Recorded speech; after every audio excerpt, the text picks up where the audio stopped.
নমস্কার, আমি শঙ্কর দত্ত। আর আপনারা দেখছেন ওঙ্কার বাংলা। আপনারা জানেন ওঙ্কার বাংলার নতুন পডকাস্ট টকস উইথ শঙ্কর। আজকে তার দ্বিতীয় পর্ব। এই দ্বিতীয় পর্বে আমরা এমন একজন অতিথিকে পেয়েছি, তিনি একাধারে শিক্ষয়িত্রী, দীর্ঘদিন পড়াশোনার জগতে ছিলেন, ছাত্রছাত্রীর মানুষ গড়ার কারিগর বলতে গেলে যা বোঝায় তিনি এক করতে তাই। এবং সেই করতে করতে দীর্ঘ পড়ানোর মধ্যে দিয়ে তিনি যেভাবে তাদের সঙ্গে মিশেছিলেন, তিনি চাইল্ড সাইকোলজি নিয়েও একটা অন্যরকমভাবে ভাবনা চিন্তা করেন। তিনি অন্যদিকে নিজে একজন বাচিক শিল্পী, একই সঙ্গে তিনি ভ্রমণ পিপাসু, মানে পর্যটন করে বেড়ান, বিভিন্ন দেশ এবং দেশের বাইরে ঘুরে বেড়ান। আমরা নানান বিষয় নিয়ে আমরা মহুয়াদির থেকে শুনবো। আমাদের সঙ্গে আছেন মহুয়া মজুমদার। নমস্কার। নমস্কার দিদি, মানে কি দিয়ে শুরু করবো ভাবছি, কারণ আপনি তো মাল্টি ট্যালেন্টেড। না, মাল্টি ট্যালেন্টেড নই, ওটা আপনার একটু অতিরঞ্জিত। না, অনেক কথা শুনেছি আপনার সম্পর্কে, জেনেছি। আসলে তো আপনার পেশাটা শিক্ষকতা। হ্যাঁ, একদম। এবং আপনি মানে একটা মানে বালিকা বিদ্যালয়ে পড়াতেন, হ্যাঁ, যতটা জানি। একটা উচ্চ মানে মাধ্যমিক এই বালিকা যে বিদ্যালয়। বালিকা বিদ্যালয়ে পড়াতে পড়াতে মানে আপনার জীবনের অভিজ্ঞতাটা কি, বা মানে কি, মানে এই ছেলে মেয়েদের সঙ্গে মিশতে মিশতে মানে তাদের সাইকোলজি নিয়ে আপনি অনেক ভাবনা চিন্তা করেন, এটা আমরা জানি। হ্যাঁ, প্রথম কথা হচ্ছে, আমি যে স্কুলটিতে পড়াতাম দক্ষিণেশ্বরে, স্কুলটি হায়ার সেকেন্ডারি স্কুল, কিন্তু স্কুলটিতে যারা আসতো সেই মেয়েরা কিন্তু একদম কি বলবো, marginalise class of the society, এখান থেকেই আসতো। তো প্রথম যখন জয়েন করেছিলাম, এমন এমন উত্তর শুনতাম, আমি প্রথমে ভেবেছিলাম দূর ছেড়েই দেবো, এখানে আমি কি করে পড়াবো। কিন্তু তারপরে একটা সময় দেখলাম কি যে না, এদের তো পড়াতে বেশ একটা অন্যরকম, এটা একটা চ্যালেঞ্জিং ব্যাপার আমার কাছে মনে হলো। কারণ অনেকেই আছে, আপনারা যারা দক্ষিণেশ্বরে গেছেন, যে ব্রিজটা আছে, ব্রিজের তলায় যে বস্তিগুলো আছে, স্লামসগুলো, সেই স্লামসের থেকে আসে। হ্যাঁ, এদের অনেকে যখন নতুন নতুন স্কুলে ঢুকেছি, অদ্ভুতভাবে যখন আমি ওদের অ্যাড্রেস লেখানো শেখাতাম, বলতাম তোমার নাম কি, এবার বাবার নাম বলো, আমার দিকে হাঁ করে তাকিয়ে থাকতো। কারণ কি, বাবার নামটা জানে না। এই জায়গাটায় এসে না আমাকে ভীষণভাবে স্ট্রাইক করলো যে একটা বাচ্চা, আমি কাদের পড়াতে যাচ্ছি যে বাবার নামটাই জানে না, তার মানে তারা ইলিজিটিমেট চাইল্ড। তো এটা একটা আমার কাছে একটা ভীষণ চ্যালেঞ্জিং মনে হলো। হ্যাঁ, যে এদেরকে পড়ানো মানে ভীষণ ভয়ঙ্কর কঠিন ব্যাপার, কারণ এদের কিন্তু বাড়িতে কোনো পড়াশুনো নেই। যা পড়বে স্কুলেই এদেরকে পড়তে হবে, স্কুলেই পড়াতে হবে। টিউশনে যেতে পারবে সেই ক্ষমতাও সবার নেই। টিউশন না, টিউশনে হয়তো যায়, কিন্তু যেখানে যায় ওটা কোনো পড়াশুনো নয়।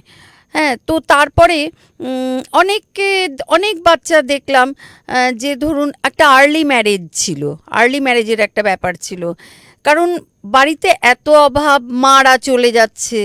তারপরে অনেকে আছে ওই ডালার দোকান, আপনারা দক্ষিণেশ্বরে প্রায় সবাই গেছেন, ডালার দোকানগুলোতে বসে, তার মারা কাজে চলে যাচ্ছে। এবার তাদের এত অভাব, বাবার কোনো ঠিক ঠিকানাও নেই, এত অভাব, তারা ভাবতো যে আমরা বিয়ে করলেই বোধহয় খুব ভালো আমরা থাকবো। সুতরাং আর্লি ম্যারেজেরও একটা ব্যাপার ছিল। এই যে এদের মধ্যে আর্লি ম্যারেজের একটা ভীষণ আমরা প্রবণতা দেখেছি। এবং আরেকটা ব্যাপার ছিল দেখেছি, যেটা আমি খুব ফিল করেছি, সেটা হচ্ছে মানে সুইসাইড করার প্রবণতা। ঠিক। আর্লি ম্যারেজের এই যে হঠাৎ করে প্রেমে পড়ে যাচ্ছে, হ্যাঁ, এবং তার যে কনসিকোয়েন্স, তার যে রেজাল্ট, হ্যাঁ, অনেক সময় সত্যি কথা বলতে আমি একটি বাচ্চার কথা তো আমার খুবই মনে আছে। সে ক্লাস 9-এ যখন উঠলো, তার রোল নাম্বার কিন্তু 1 ছিল। আমি ডেকে যাচ্ছি, মেয়েটির নামও মনে আছে, পম্পা দে। ডেকে যাচ্ছি, তার আর সে আসছে না। তারপরে হঠাৎ একদিন শুনলাম সে সুইসাইড করেছে। আলটিমেটলি শুনলাম সে প্রেগনেন্ট ছিল, ক্লাস 9-এর বাচ্চা, স্কুলে পড়ছিল। এবার অ্যানুয়াল পরীক্ষার মাঝখানে এই সমস্ত হয়েছে, আলটিমেটলি সে সুইসাইড করেছে। আর সবচেয়ে প্যাথেটিক হচ্ছে, এরকম কত বাচ্চা দেখেছি, বাচ্চা ছেলে মেয়ে, তারা এরকম সুইসাইড করেছে। ইভেন একটা ঘটনা পেপারেও এসেছিল, আমার নামগুলো খুব মনে থাকে। মেয়েটির নাম কৃষ্ণা ভূঁইয়া। সে আমাকে শুক্রবার বলল যে ম্যাম তাহলে সোমবার আপনি এক্সাম নেবেন তো? আমি বললাম হ্যাঁ। আমি সোমবার গিয়ে শুনি মেয়েটি সুইসাইড করেছে। সে আবার কি, সে আবার জোড়া সুইসাইড করেছে, তার সাথে যার অ্যাফেয়ার। কি ব্যাপার? তাকে 7-এ পড়ে বাচ্চাটি, বিয়ে করেছে, বিয়ে করে বাপের বাড়ি গেছে, সেখানেও স্থান হয়নি, শ্বশুর বাড়িতেও স্থান হয়নি, দক্ষিণেশ্বরের ওপরে ঝাঁপ দিয়েছে। তো এই হচ্ছে পরিবেশ। এবার এদের মধ্যে অনেকেই না খেয়ে আসে। এবার আপনি বলুন যে বাচ্চাটা না খেয়ে আসছে, আমি তাকে পড়ার কথা বলবো কি করে? ঠিক। পেটে যদি খিদে থাকে তাহলে তো তার পড়ার কথা হয় না, মানে পড়ার ব্যাপারটা বলাটাও একটা কি বলবো, ইনহিউম্যান, অমানবিক ব্যাপার। তো সেখান থেকে আমরা কয়েকজন টিচার মিলে টাকা তুলে ওদেরকে খাওয়ার কিছু ব্যবস্থা করেছিলাম। তারপরে যেমন পাশে একটি মেয়ে ছিল, মেয়েটি কেন এখন তো স্কুলে ধরুন মিড ডে মিলের ব্যবস্থা, সেটা এখন আচ্ছা, আমি তো ওই অনেক সময়টা দিন, ছিল না। হ্যাঁ আমি তো অনেক দিন ধরেই চাকরি করছি। হুম, হুম, হুম। তারপরে পড়ার ব্যবস্থা ভালো। এবার ওরা যারা টিউটারের কাছে পড়তো তারা কোনো পড়াতেই পারতো না। ভালো একটি মেয়ে ছিল, তার কাছে বললাম, এরম কিছু মেয়ে বেছে, সবাইকে না, মেয়ে বেছে তাদের ওর কাছে পড়াতাম। তো এরকমও আছে আমাদের স্কুল থেকে পাশ করে এখন দুবাইতে সেটেলড আছে, আচ্ছা। এরকম মেয়েও আছে। হ্যাঁ, তারপরে টিসিএসে চাকরি করে, এরকম মেয়েও আছে। আবার আমরা এরকম অনেক ধরেছি যে শুনলাম হঠাৎই বিয়ে করে চলে যাবে, পালিয়ে যাবে। আমি আর আমাদের আরেকজন টিচার ছিলেন ফিজিক্সের, আমরা গিয়ে তাকে ধরলাম, বললাম তুই যে যার সাথে চলে যাবি সে কি করে?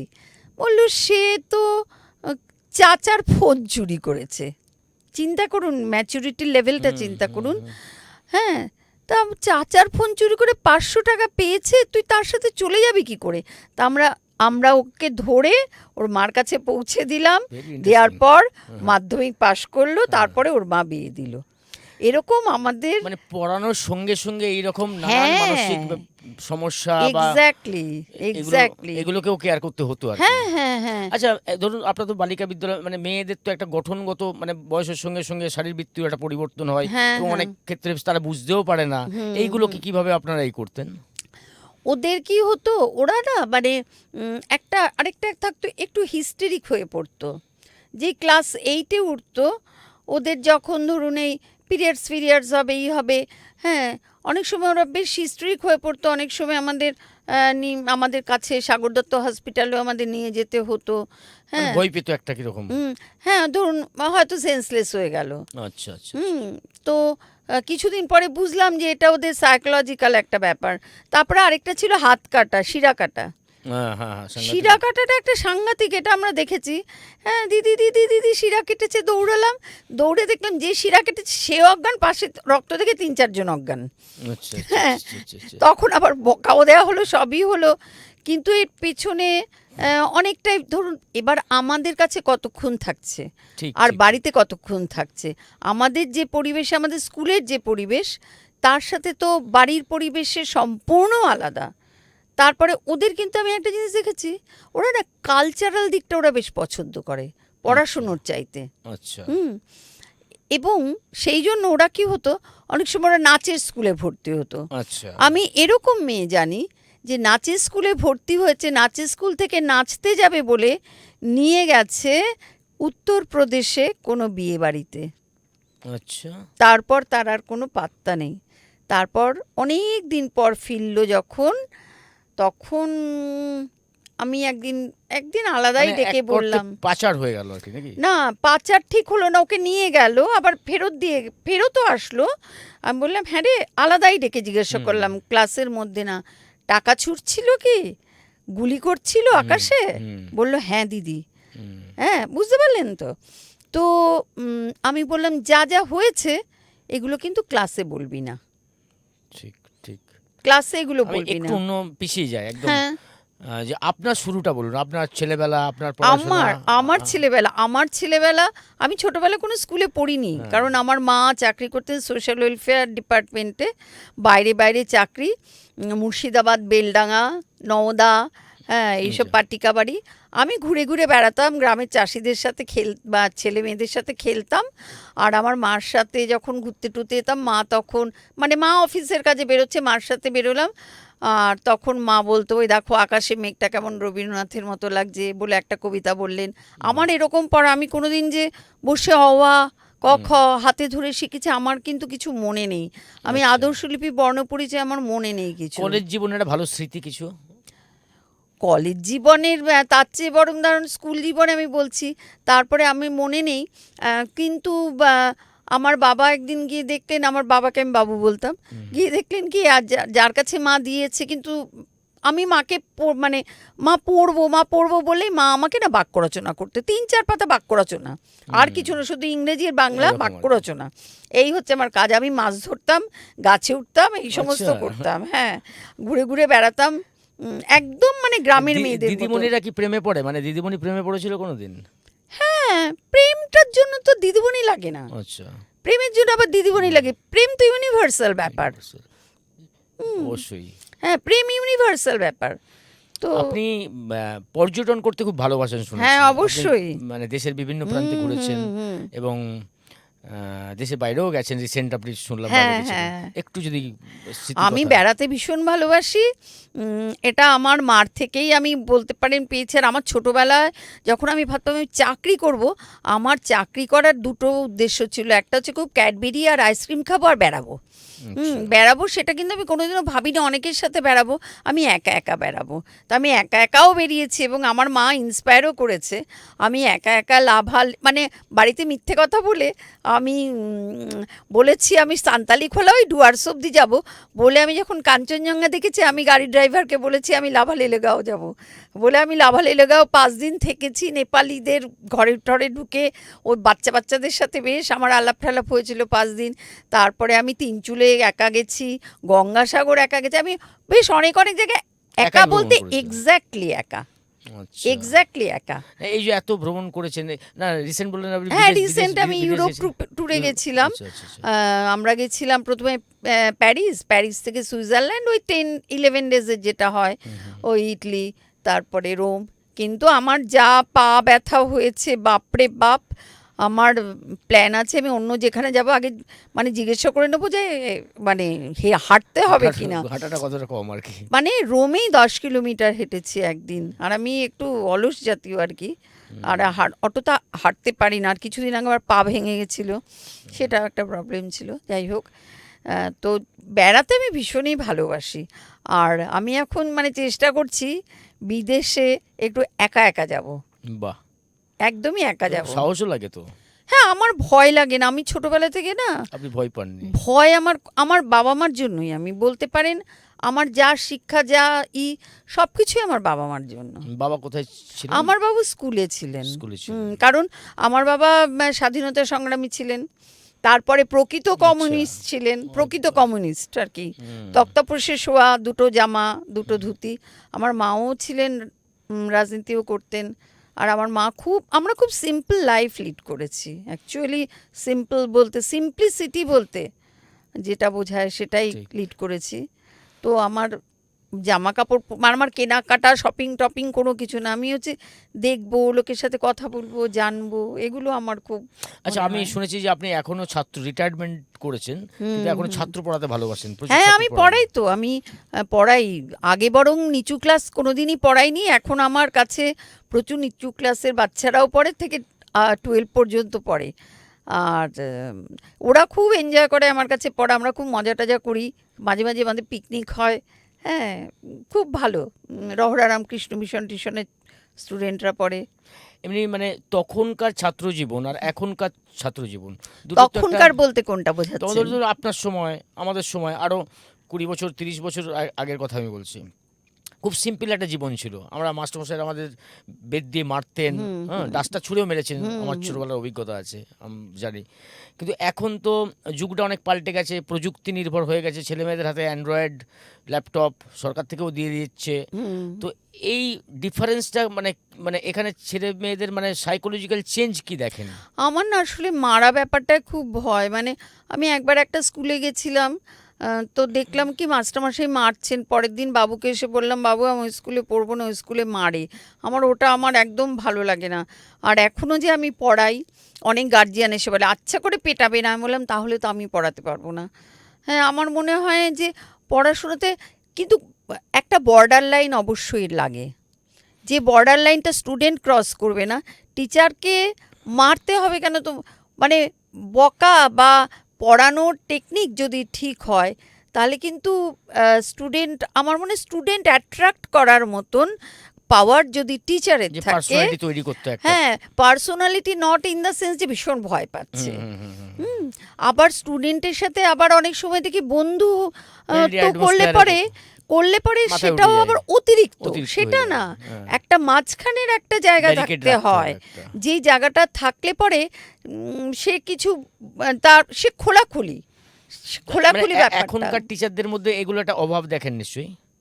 দেখুন এখনকার টিচারদের বলতে, আমি তো রিটায়ার করেছি, তো এবারে সবসময় টিচার টু টিচার তো ভ্যারি করেই।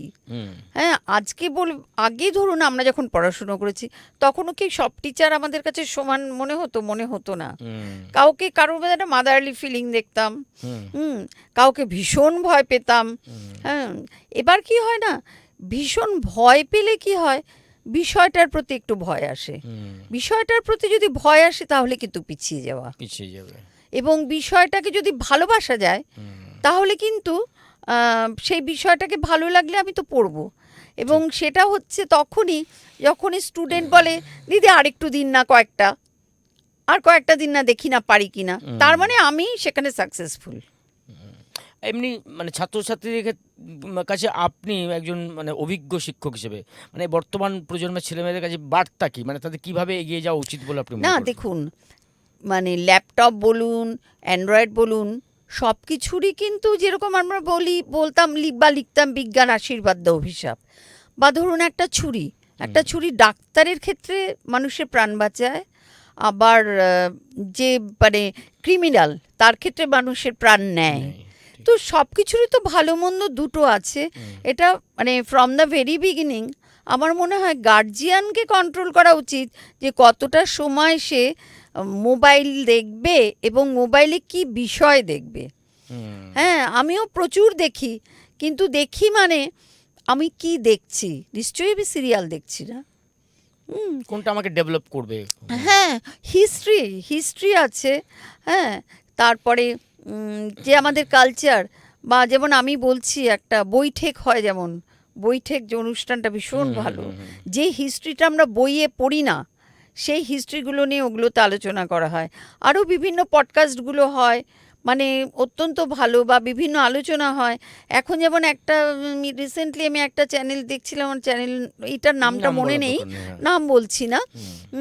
ওটাতে না ধরুন শেক্সপিয়ারের লাইফ সম্পর্কে বলছে, ইংলিশে বলছে, তাহলে বাচ্চার কি listening at the same time ও ইংলিশটা শেখা, দুটোই হচ্ছে। তাহলে বাবা মারা যদি একটু ঠিক করে দেন, যে বা টিচার যদি হেল্প করেন, বাবা মা তো জানেন না।